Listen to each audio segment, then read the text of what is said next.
In today's video, I'm going to show you exactly how to add an inventory item in Xero, step by step.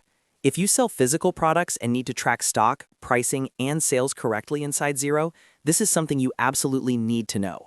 By the end of this tutorial, you'll be able to create a new inventory item with the correct item code, name, sales price, and account settings so everything flows properly into your reports. If this video helps you out, make sure to hit the like button and subscribe to the channel for more simple Xero tutorials just like this. Now, let's jump straight into it. The first thing you need to do is log into your Xero account. Once you're inside your dashboard, go to the top menu and click on Sales. From the drop-down menu, select Products and Services. This is where all of your existing inventory items and services are stored. If you've already created items before, you'll see them listed here. If not, this is where you'll start building your product list.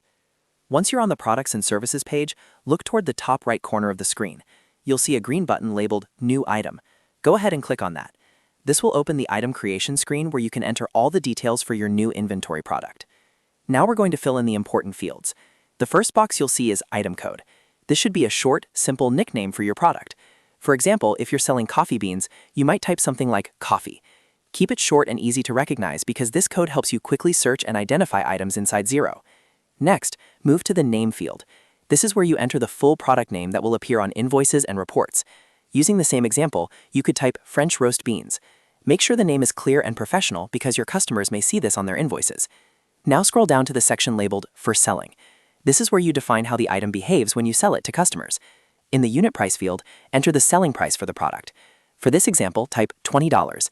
This means whenever you add this item to a sales invoice, Xero will automatically populate the price as $20, saving you time and reducing errors. Right below that, you'll see the sales account dropdown. This is very important because it determines where the revenue from this item is recorded in your chart of accounts. Select 400 sales, or whichever revenue account you use for product sales in your business. Choosing the correct account ensures your financial reports, including your profit and loss statement, remain accurate. If your business tracks inventory quantities, you can also make sure the item is marked as an inventory item, so Xero tracks stock on hand. That way, every time you purchase or sell this product, Xero automatically updates your inventory levels. Once you've filled in the item code, name, unit price, and selected the correct sales account, double-check everything for accuracy. Small mistakes here can cause reporting issues later. When you're happy with the information, click the Save button. And that's it. You've successfully added an inventory item in Xero. Your new product will now appear in the Products and Services list, and you can start using it immediately on invoices, quotes, and purchase orders. Adding items correctly from the beginning keeps your bookkeeping clean, your reports accurate, and your inventory organized. If you found this tutorial helpful, don't forget to like this video and subscribe to the channel for more easy Xero guides in 2026 and beyond. Thanks for watching, and I'll see you in the next video.